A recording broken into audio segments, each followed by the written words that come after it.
Welcome to Knowledge for the Soul, a podcast where we dive deep into different topics of health with curiosity and the motivation to improve self.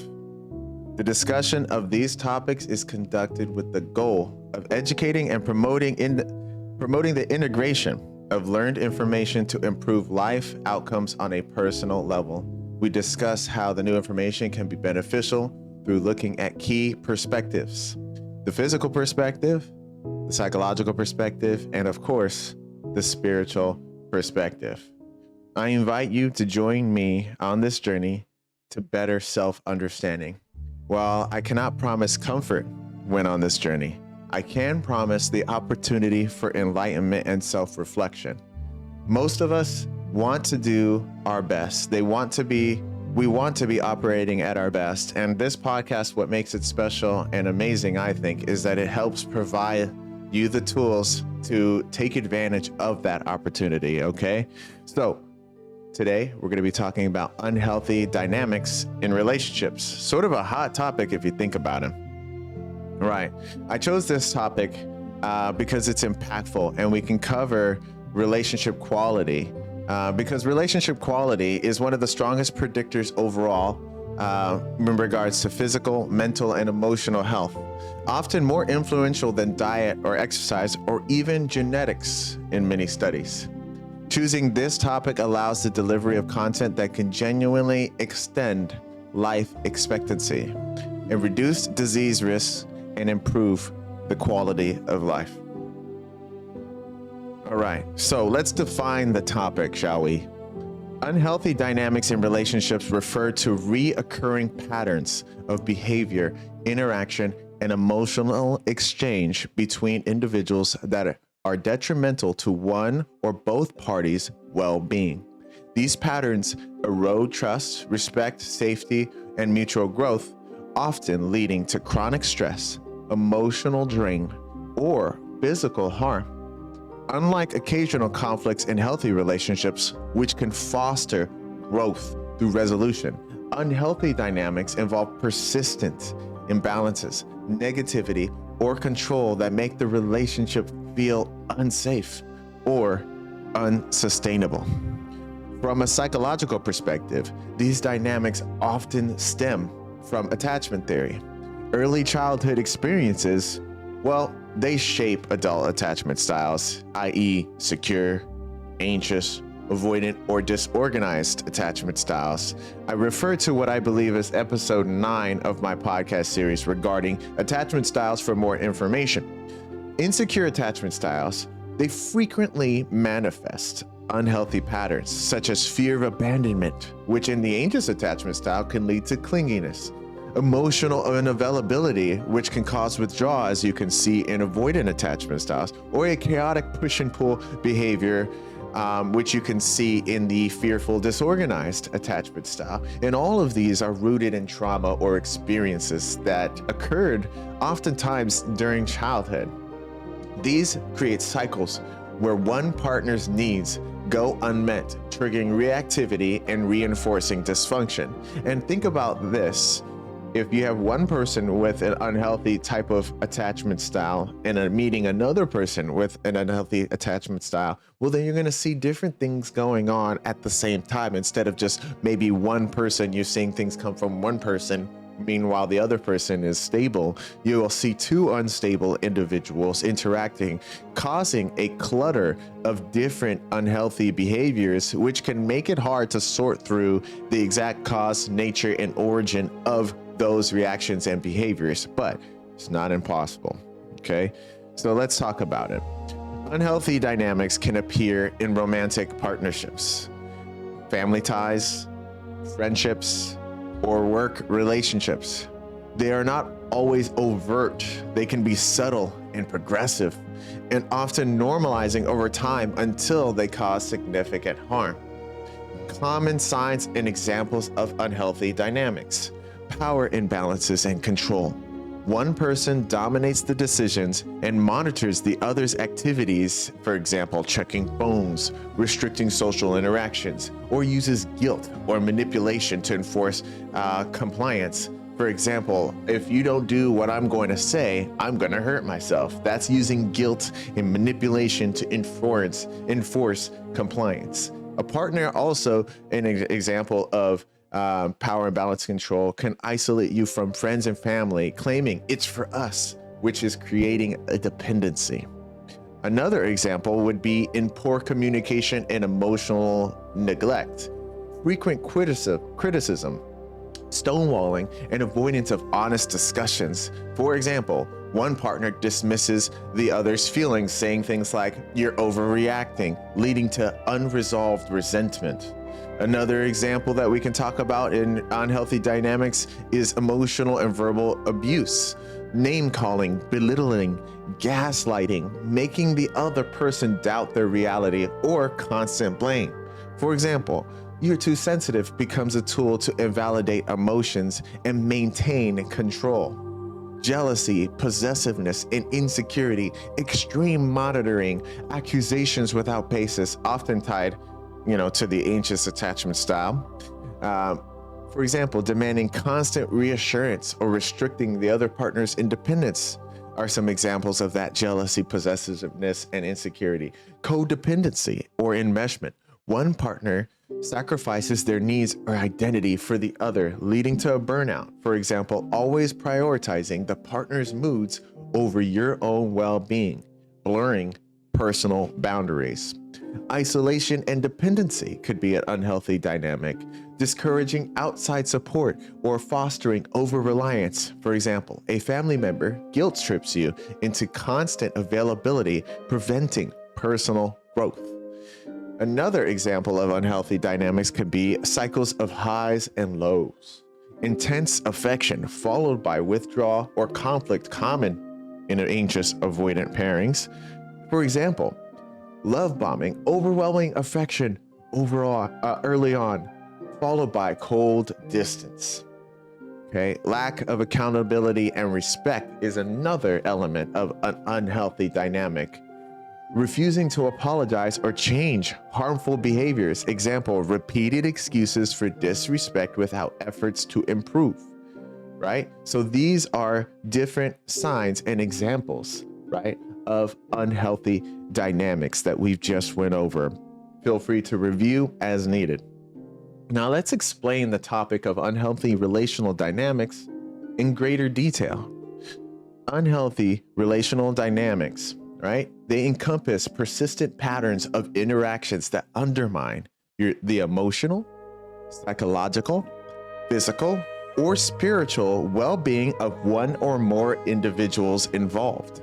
These dynamics are not isolated incidents, but recurring cycles that create imbalances of power, erode mutual trust, and foster dependency. They can also bring about resentment or harm.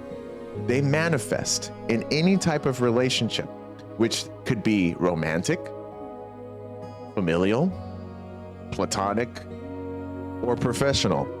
And they often go unnoticed at first because they mimic normal conflicts or stem from deeply ingrained habits and attachment styles.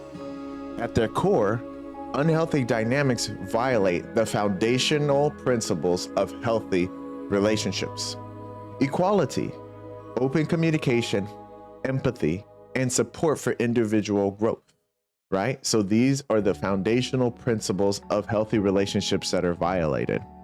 Psychologically, they're influenced by factors such as unresolved trauma, insecure attachment, as we talked about, for example, from childhood experiences where needs for safety and consistency weren't met. Personality disorders such as narcissism or borderline personality traits, societal pressures, for example, gender norms that encourage the suppression of emotions.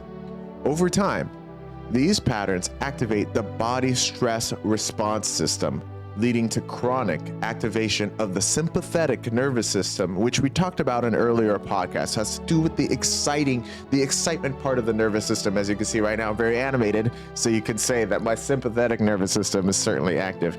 And having the chronic activation of your sympathetic nervous system, well, that can result in health issues like anxiety, depression, insomnia, and it can even weaken your immune system, right?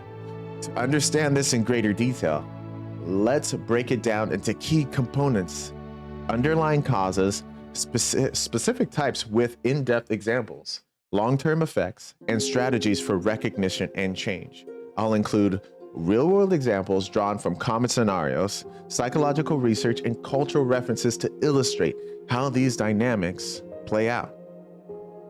Underlying causes of unhealthy dynamics. Attachment styles, as we talk about so often, based on a John Bowlby's theories, were about earlier caregiver interactions and how they shape how we relate to adults, okay? Secure attachment, which a majority of adults possess, leads to healthy bonds, but insecure attachment styles, which is a significant amount of the adults in this world, contribute to fueling dysfunction. All right, so let's focus on anxious attachment briefly. Anxious attachment has to do with fear of abandonment, and it creates clinginess where a partner is too much on the other partner.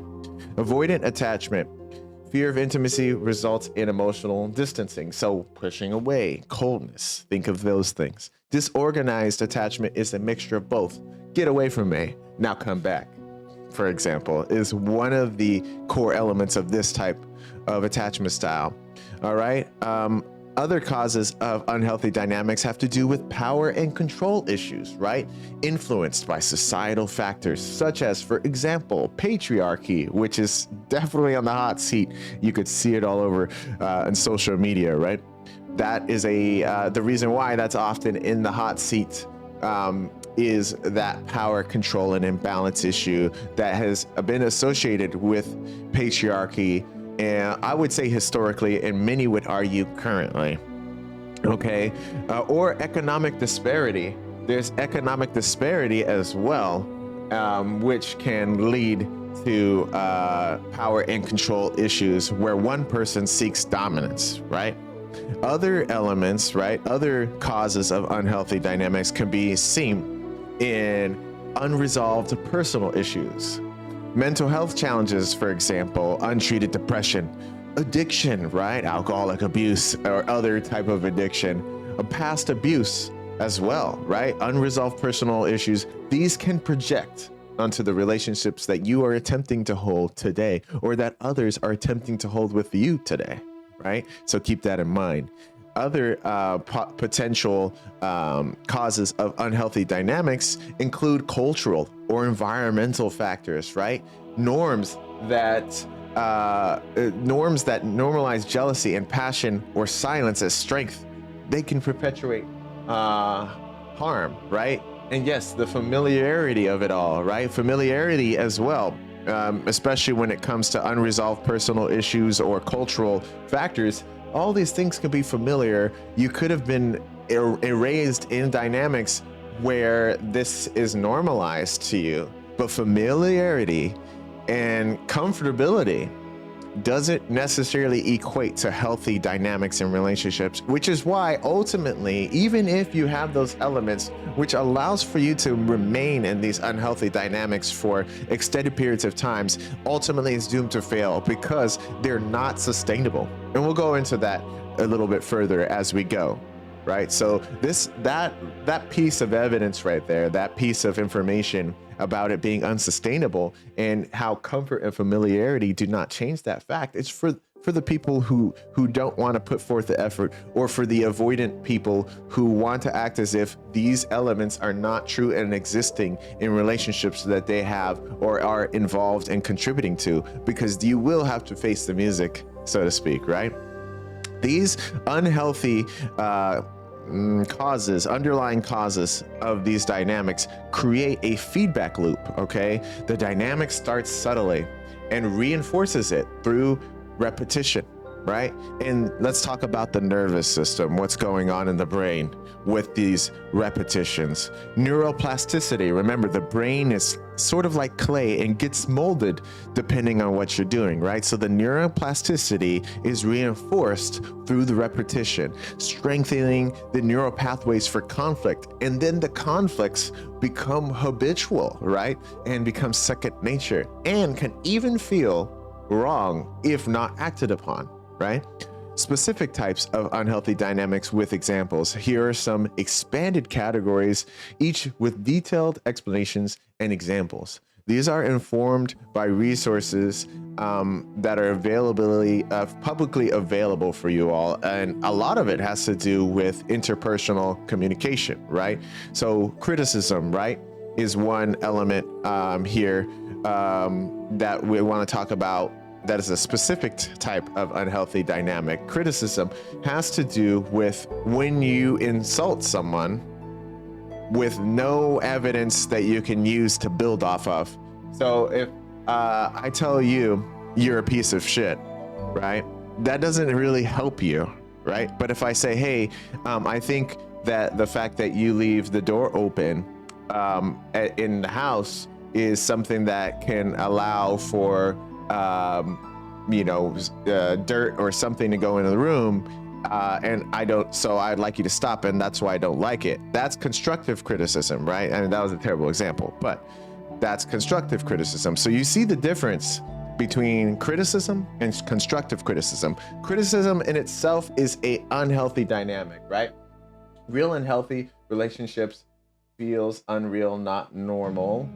Someone said in my comment section here, right? Mama Pixel. So yeah, I agree with you.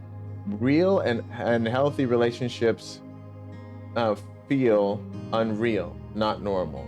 Yes. So essentially, when you have that familiarity and when you're used to unhealthy dynamics and you have something that's genuine and healthy, it can feel unreal and not normal, because your normal is rooted in the unhealthy pattern. Yeah, exactly. When you're stuck in the unhealthy pattern, thank you for that comment. When you finally come across a normal, healthy relationship, it can feel unreal. It can feel like something's wrong, actually. And that's your nervous system talking there, because of how your nervous system is wired. And that's not to say don't trust your intuition, but I would say question your intuition, right? Because your nervous system isn't always right. Sometimes what feels bad, right, is actually the best thing for you. And when you're used to these unhealthy relational dynamics, that's especially important, because if you do find yourself fortunately involved in a healthy relationship with somebody, or some type of healthy relational dynamic, and you've been used to an unhealthy relational dynamic, your nervous system, your brain is going to scream there's something off, in which case there is, but not in a negative way, in a positive way. And oftentimes what can happen is a form of self-sabotage when you're not paying attention to these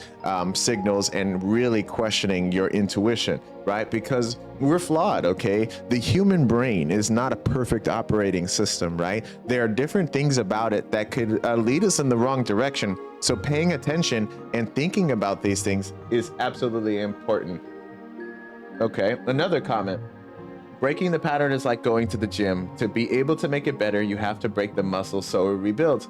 You know, I think that's absolutely a great way to talk about how the nervous system works, right? Well, first, when you want to change the pattern of behavior, you're going to stop that behavior. And in doing so, that breaks those neural pathways that have formed via neuroplasticity and been reinforced through that repetition, which does not feel good, because the nervous system looks for those pathways to be reinforced, right? i.e., breaking the muscle down, right? And then when you face these different impulses, right, you choose something different. And this is where it's up to you for that different thing to be something healthy and constructive to yourself or the relationship. You choose that alternative option as opposed to the old pattern. And that's creating a new pathway in the brain, changing your brain via neuroplasticity. And that's your muscle rebuilding.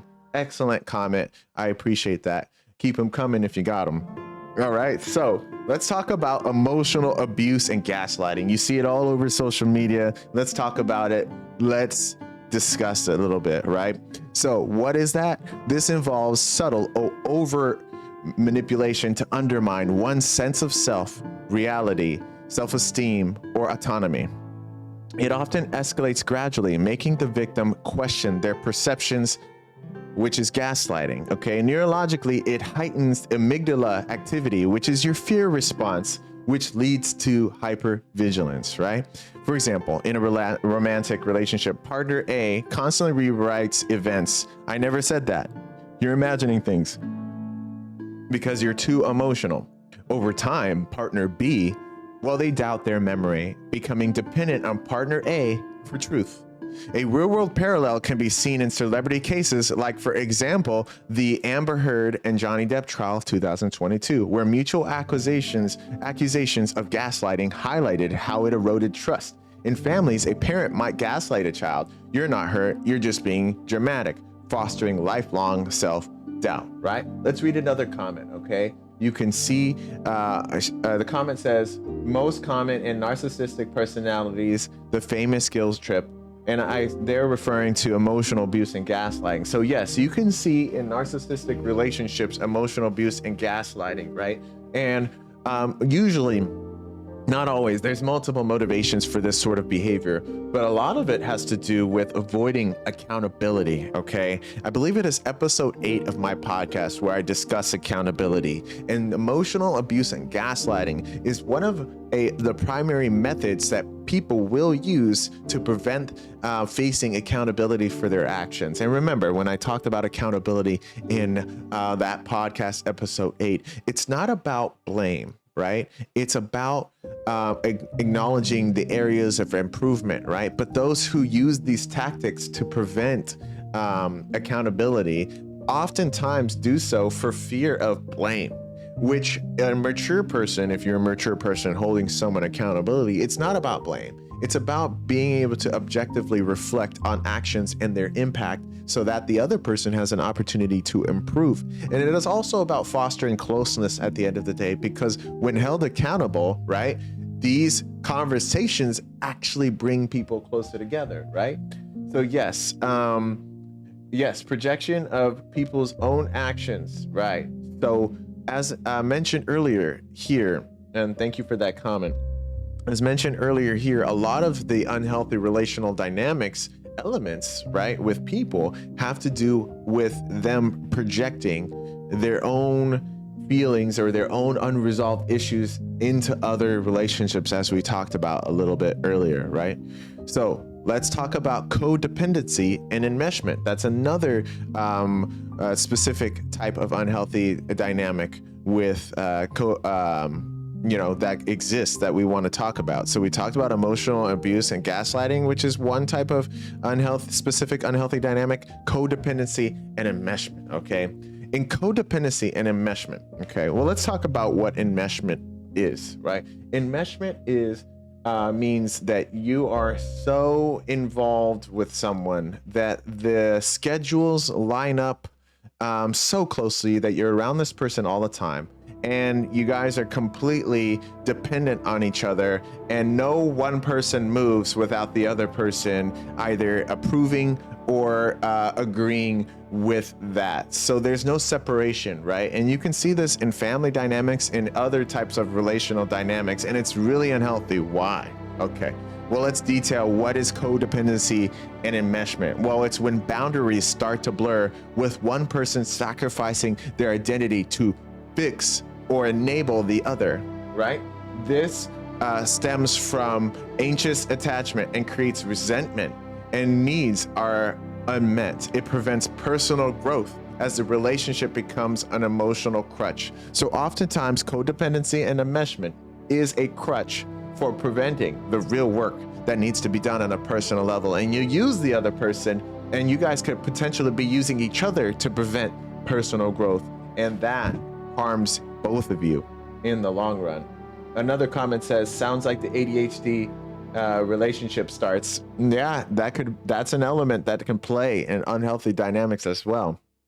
Now, for example, let's talk about an example. codependency and enmeshment, right? A spouse enables their partner's alcoholism, right?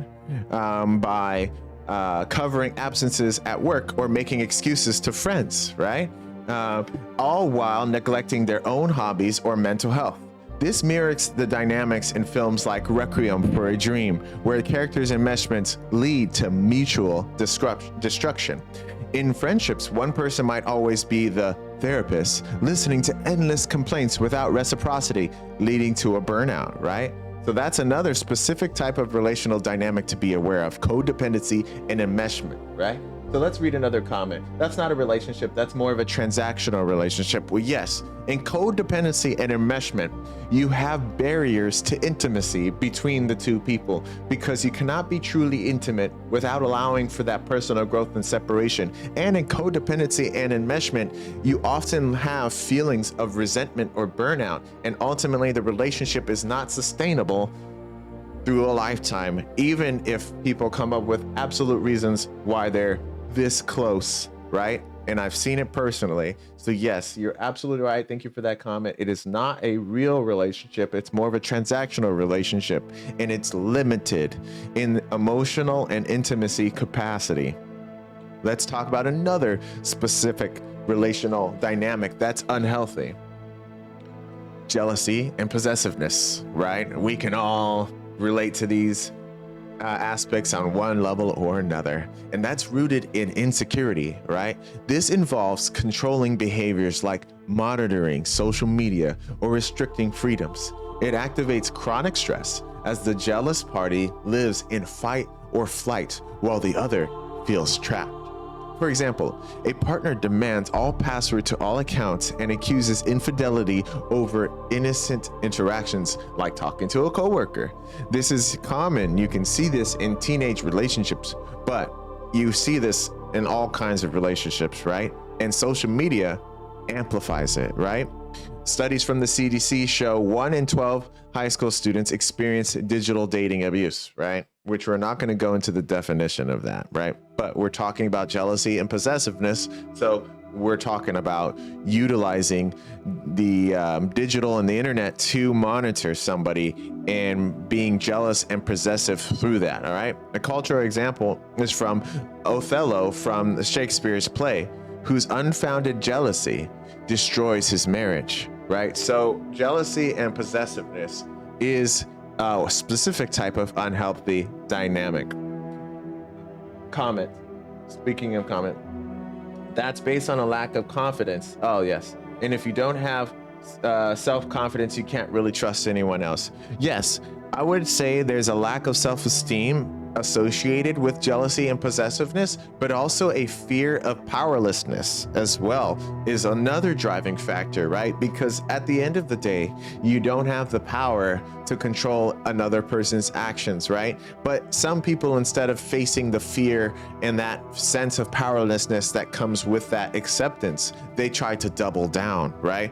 And also confidence of self. Exactly. Your self-worth should not be determined whether or not you're receiving affection from a partner or whether or not you have a partner for that matter, right? But for some who haven't done the personal work, their value, especially in insecure attachment styles, comes from the other partner being with them, right? And so it could be a two element force driving that jealousy and possessiveness. On one hand, you have the lack of self-esteem, right? Lack of personal value. And then the other hand, since you have that insecurity and you fear powerlessness, you try to exercise power over something that's ultimately something you can't control. And for example, okay, whether or not you're jealous or possessive, or you're reacting in a healthy manner in relation to your relationship with this other person, they can still do things that are unfaithful, or they can still engage in infidelity, right? So no matter whether you're the jealous or possessive person, even if you have evidence or not, you cannot control that other person in terms of them engaging in infidelity.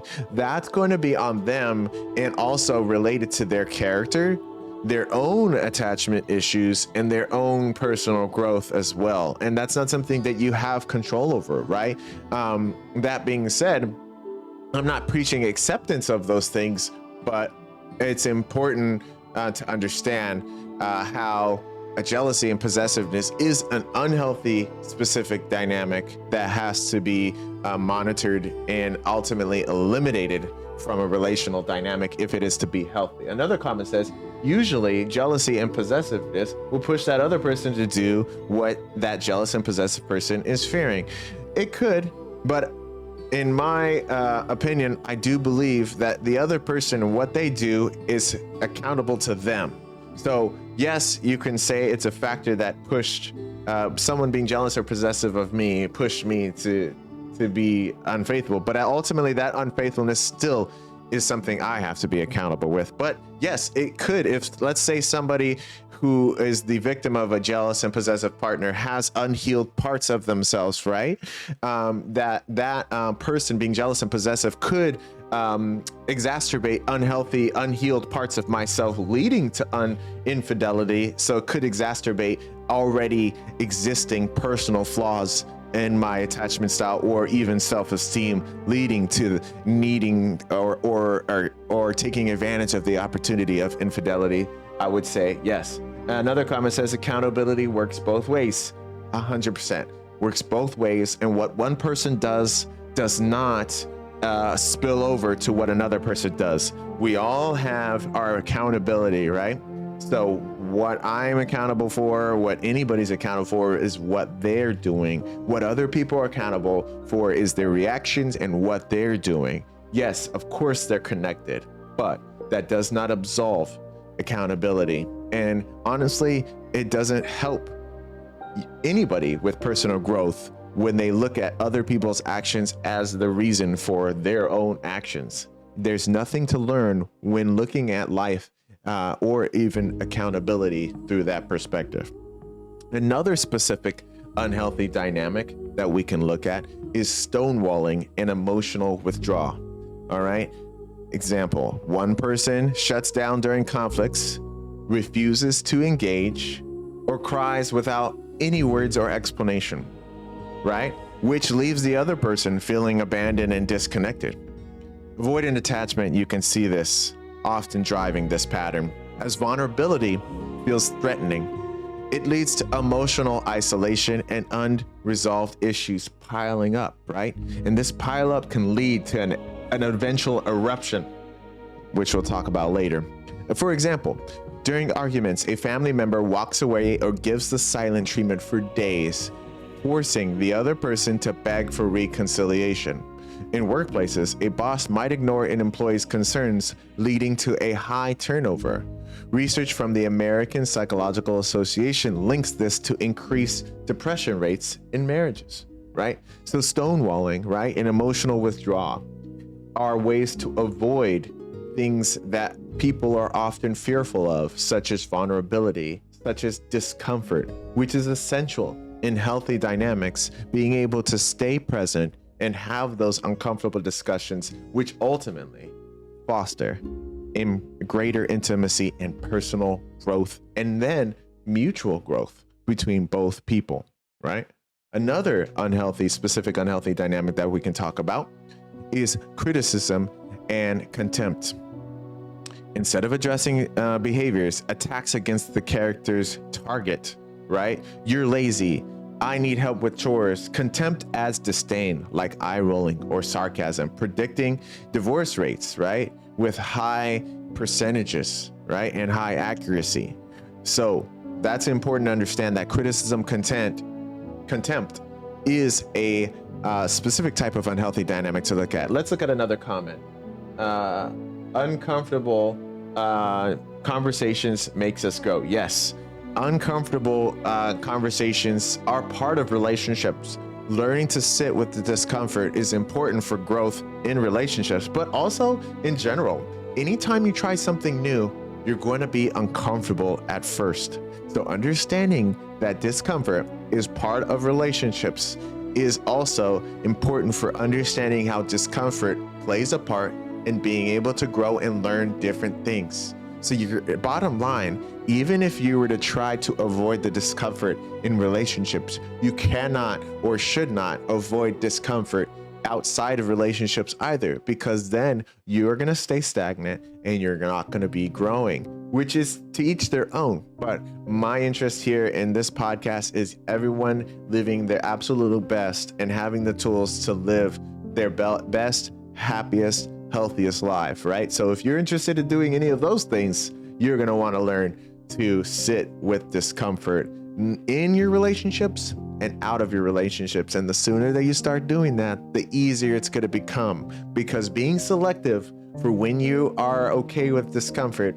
ultimately is going to make you less versatile when in situations of discomfort. And discomfort can sometimes serve as triggers for your residual unhealthy dynamic behaviors. And if you pick and choose or don't fully face that, you won't have an opportunity to cope in a healthy way and address those residual elements within yourself, right? So face that discomfort full on is my recommendation. Another comment says that it will build confidence and self-esteem if you face your discomfort. Exactly. Yes. After facing your discomfort X amount of times, you do start to see certain things about yourself. You start to learn things about yourself, which ultimately make you feel better, or at the very least, provide a platform for which you can grow off of, right? And those things ultimately lead to a building of confidence and self-esteem. Eloquently put. Thank you, Mama Pixel. All right. So for example, let's give an example of criticism and contempt. In a sibling relationship, one constantly belittles the other's achievements. You only got that job because of luck. You're not smart enough. This mirrors the toxic dynamics in TV shows like Keeping Up with the Kardashians, where public criticism strains family ties, right? All right, cycles of abuse, push, pull, or intermittent reinforcement, right? So let's talk about this specific unhealthy dynamic, right?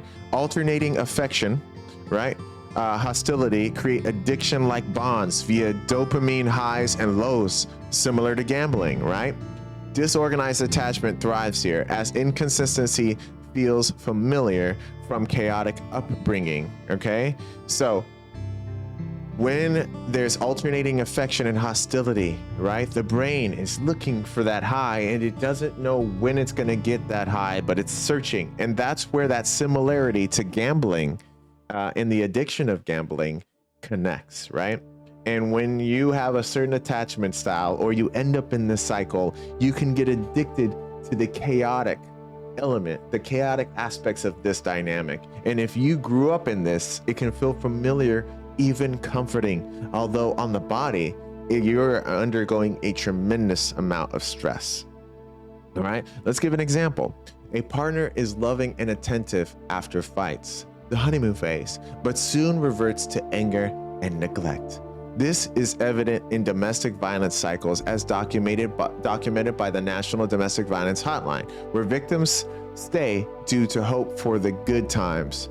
In professional settings, a mentor might praise, then demean, keeping mentees off balance and hooking or getting them addicted to that sort of cycle, right? So that's a specific unhealthy dynamic cycle to be aware of, okay? So we went over a few different specific healthy, unhealthy dynamics that we want to talk about, right? We talked about emotional abuse, gaslighting, codependency and enmeshment, jealousy and possessiveness, stonewalling and emotional withdrawal, criticism and contempt, and cycles of abuse. Another comment says, also known as the hookback. Yeah, see, the hookback, right? So you keep people on their toes and therefore it keeps them wanting more, which is not a healthy dynamic. Let's connect unhealthy relational dynamics, right, to the physical, psychological, and spiritual health. Understanding the connections, how unhealthy dynamics in relationships impact these different categories, right? Unhealthy dynamics in relationships such as manipulation, emotional abuse, chronic criticism, power imbalances, or persistent conflict creates chronic stress that profoundly affects all aspects of well-being. This stress keeps the nervous system in a prolonged sympathetic or fight or flight state, which elevates their cortisol levels, which increases inflammation and emotional reactivity.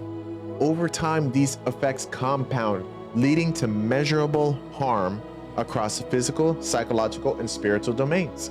These connections are interconnected, okay? Poor relational health erodes mental and emotional resources, which in turn strains the body and distances one from spiritual peace or connection with God.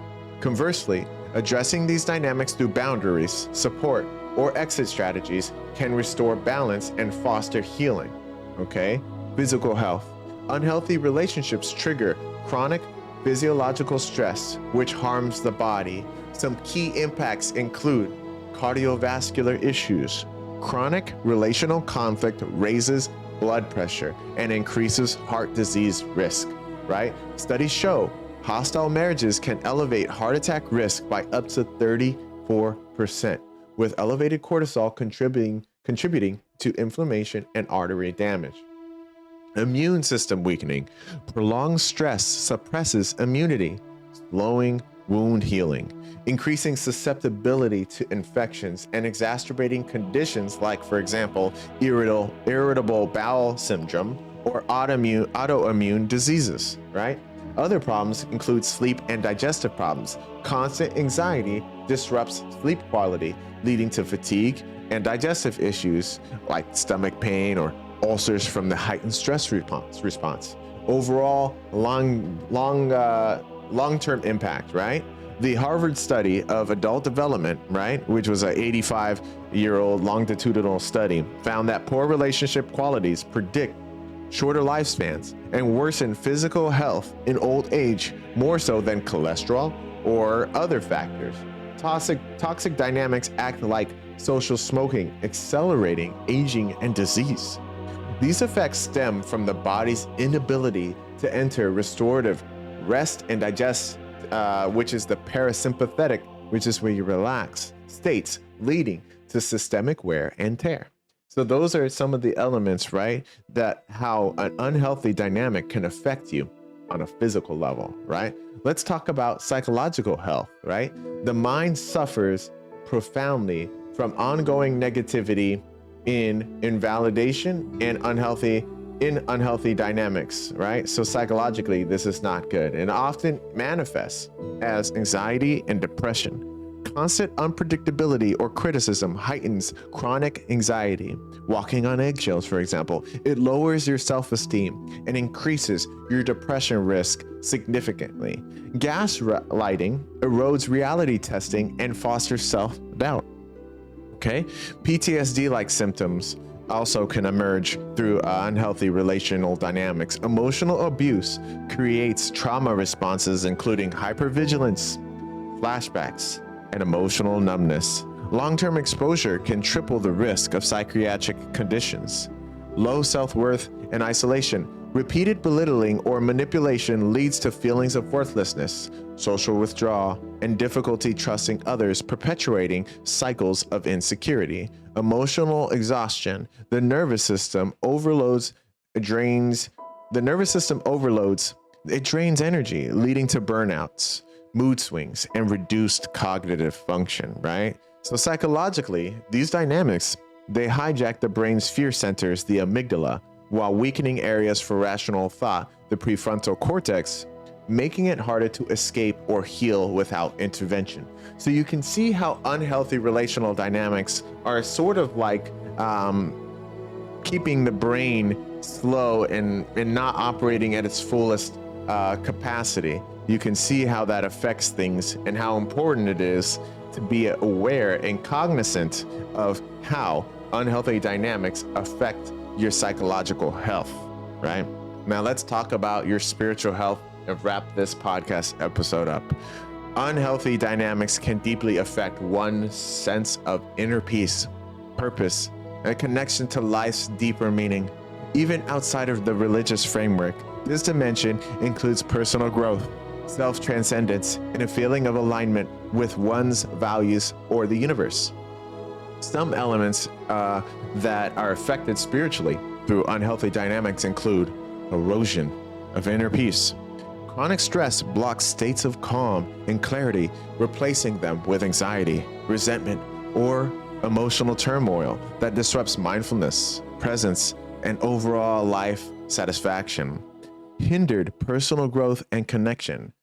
Toxicity can lead to spiritual disconnection, doubt, or a sense of emptiness, making it harder to pursue meaning, creativity, or authentic relationships with others. Now, another element affected spiritually through unhealthy relational dynamics include the violation of personal values. Dynamics involving manipulation or contempt often clash with core principles of respect, kindness, and mutual support, creating internal conflict and reducing one's sense of integrity or wholeness, right? It can also affect a path to healing, right? Well, let's talk about a path to healing, right? Practicing things like mindfulness, self-reflection, therapy, or time in nature can help restore one's spiritual well-being. Setting boundaries and seeking supportive connections allow space for growth, self-acceptance, and a renewed sense of purpose and interconnectedness. In all three areas, nervous system's chronic dysregulation links the impacts. Physical symptoms arise from stress hormones, psychological ones from emotional trauma, and spiritual ones from disrupted peace and trust. Recognizing these connections empowers proactive change through internal regulation, right? I talked about on an episode how important internal regulation is on the nervous system. Support also is one of the positive changes empowered by recognizing the connections of unhealthy dynamics to these elements. Safe distance, right? Allowing to get distance from whoever or whatever is causing you to be engaged in this unhealthy dynamic, and it can help you reclaim your health and your alignment with God or your values for flourishing relationships, right? So we've talked about a lot of different things in regards to unhealthy dynamics. Let's briefly cover everything that we went over today, okay? We've defined what are unhealthy dynamics in relationships. We defined that. We talked about some common signs and examples of unhealthy dynamics. Then we went over to explaining unhealthy dynamics in greater detail, right? Then we talked about some of the causes of unhealthy dynamics. Why do they exist? And then we went on to talk about some specific unhealthy dynamics relationally that you can see throughout society and throughout a lot of our personal lives, right? And then we went to talk about the connection of unhealthy relational dynamics to the physical, psychological, and spiritual aspects of health. And finally, we talked about why it's important to address these different elements head on, so that way you can embark on the path to healing and ultimately increase your life expectancy and reduce negative health outcomes. All right? So thank you for your time. It's been my pleasure to provide information that serves to promote personal development and health. And my hope is that this information prompts deep thinking and leads to long-lasting change or an increase of awareness of this knowledge for the soul. Stay tuned for more information as we continue to dive deep into different topics of health for the betterment of all. As always, you can find me on Instagram, Spotify, and YouTube, right? Just search K.F.S. Podcast. If you'd like to be a special guest featuring on an episode here, make sure to send me an email. Or if you'd like to recommend a topic or have any questions, you can email me at kfspodcast@gmail.com. Let's stay strong and consistent in our metacognition, equanimity, and in effect, maintain being our best selves. Thank you so much for your time and have a blessed day.